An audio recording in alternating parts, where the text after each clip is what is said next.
जम्मू कश्मीर के लोगों को दिल की गहराइयों से मुबारकबाद पेश करूंगा कि आखिरकार दोबारा 2018 के बाद जम्मू कश्मीर में एक जमहूरी निज़ाम कायम। मैं उन तमाम वोटरों का शुक्रिया करना चाहता हूं जिन्होंने इन 3 फेज़ों में बाहर आके अपने वोट का इस्तेमाल किया। मैं बिलखसूस उन वोटरों का शुक्रगुजार हूं जिन्होंने नेशनल कॉन्फ्रेंस, कांग्रेस और अलायंस के उम्मीदवारों को कामयाब किया है। इस मैंडेट से एक बात तो बिल्कुल तय है कि आम तौर पे लोगों ने बीजेपी की जम्मू कश्मीर को जो सियासत रही है उसके खिलाफ दिया है।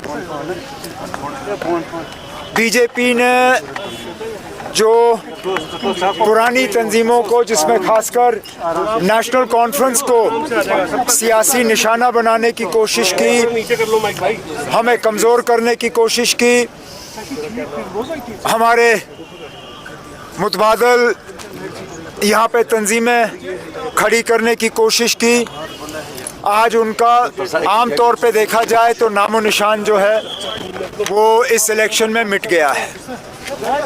लेकिन बड़ी बात ये है कि कश्मीर, जम्मू के पहाड़ी इलाके, यहाँ वोटों का बंटवारा नहीं हुआ, वोट तकसीम नहीं हुए। मुझे लगता है लोगों ने बहुत समझदारी से अपने वोट का इस्तेमाल किया। अब हम जो अलायंस के लोग हैं, हमारी जिम्मेदारी बनती है कि हम इन 5 सालों में लोगों को एक साफ सुथरा और एक ऐसी हुकूमत दे जो लोगों की उम्मीदों पे बराबर उतर आए। मतलब आपको लगता है लोगों ने वाकई सिचुएशन को समझा था, सोच समझ कर वोट दिए गए? फिलहाल जो नतीजे सामने आए हैं, और मैं माफ़ी चाहता हूँ 1-2 घंटे से तो मैं गाड़ी में ही घूम रहा था, तो लेटेस्ट पोजीशन मेरे पास है नहीं, लेकिन मैं ये ज़रूर कह सकता हूँ कि हमें शायद उम्मीद से ज़्यादा सीटें मिली हैं।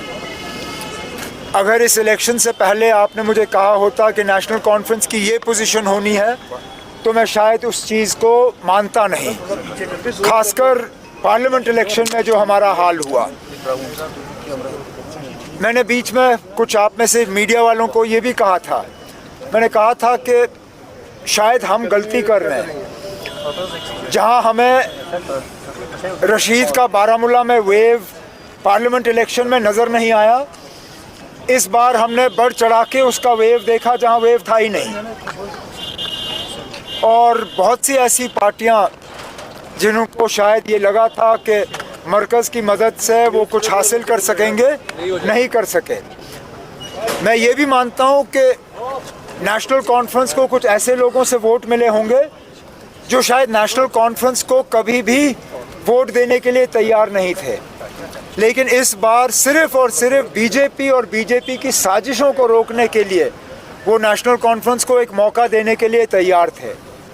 अब हमारी, जैसे मैंने कहा, हमारी जिम्मेदारी बनती है कि हम इस वोट को ज़ाया ना होने दें, हम लोगों के उम्मीदों के बराबर जो है उतर आएँ और अपना काम करें। सर, नेक्स्ट स्टेप क्या होगा गवर्नमेंट फॉर्मेशन के लिए? आपका स्टेक देखना, as grateful as I am for this vote of confidence reposed in me by the National Conference President, this is a decision for the legislative party of the National Conference.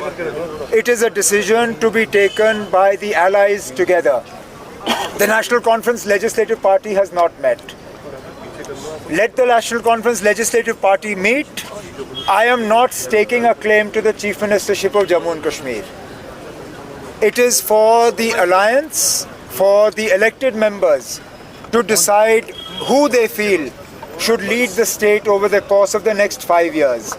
And that is as far as I'm willing to go. So next, what do you have to say to the voters? क्या होगा? उमर साहब, देखिए, फिलहाल कल हमें थोड़ा सा इस जीत का मज़ा लेने दीजिए।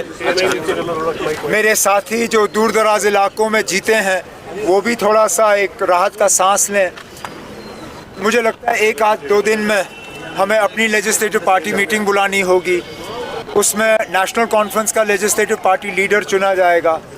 फिर अलायंस के साथ बैठ के हम तय करेंगे कि अलायंस को हेड कौन करेगा। उसके बाद जब हमें तमाम लेटर्स ऑफ सपोर्ट हासिल होंगे तो अलायंस की तरफ से लेफ्टिनेंट गवर्नर साहब से वक्त लिया जाएगा और हुकूमत बनाने का दावा किया जाएगा वहाँ पे। और फिर लेफ्टिनेंट गवर्नर साहब तक हैं कि वो अगला कदम क्या लेंगे। Umar sir, what do you have to say to the voters? What do you have to say to the voters? Are you satisfied with the performance of Congress? They have got just 6 seats.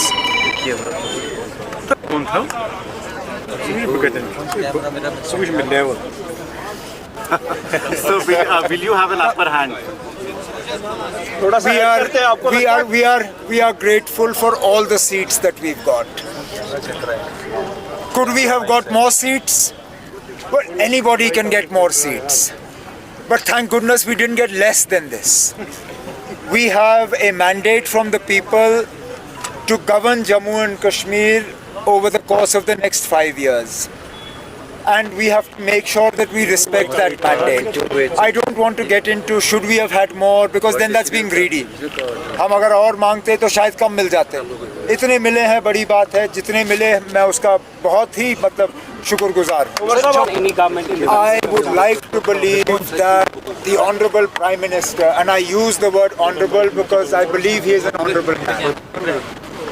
He is committed publicly to restoring statehood to Jammu and Kashmir. I don't recall a speech of his where he said statehood will only be restored if BJP is voted to power, or that if the people of Jammu and Kashmir do not vote for the BJP, they will be punished. He said that Jammu and Kashmir will be restored statehood after the elections. Therefore, once the process of putting a new government is in place, whoever the Chief Minister of Jammu and Kashmir is, I would expect them to travel to Delhi to meet the Honorable Prime Minister, to meet the Honorable Home Minister, other leaders in Delhi, and to impress upon them that the mandate of the people of Jammu and Kashmir was for restoration of statehood, was for development, was for peace, and whoever the Chief Minister is, I hope that they're able to establish a decent working relationship with Government of India. There are far too many problems that Jammu and Kashmir has. Jammu and Kashmir cannot afford an antagonistic relationship with the central government. We will have to find a way of working together, and I hope that the union government will respect the mandate of the people and will work together with the government of Jammu and Kashmir to resolve the problems of the people. Umar साहब 2014 की तरह जम्मू के लोगों ने BJP को mandate दिया है, आपकी गवर्नमेंट कैसे उसको बैलेंस करेगी, क्या रीच आउट होगा? फिलहाल तो हमारी कोशिश रहेगी कि जहाँ जहाँ से हमें समर्थन हासिल हो सकता है जम्मू से, हम वहाँ से लेंगे। अच्छी बात यह है कि कम से कम जम्मू से एक उम्मीदवार जीता है, वो नेशनल कॉन्फ्रेंस की बदौलत उन्होंने बीजेपी के सदर को वहाँ से जो है हराया है। मैं मानता हूँ कि इस मैंडेट में हमें बहुत एहतियात करना होगा कि जम्मू के लोगों को ये नहीं लगना चाहिए कि उनका इस हुकूमत में कोई आवाज़ नहीं है।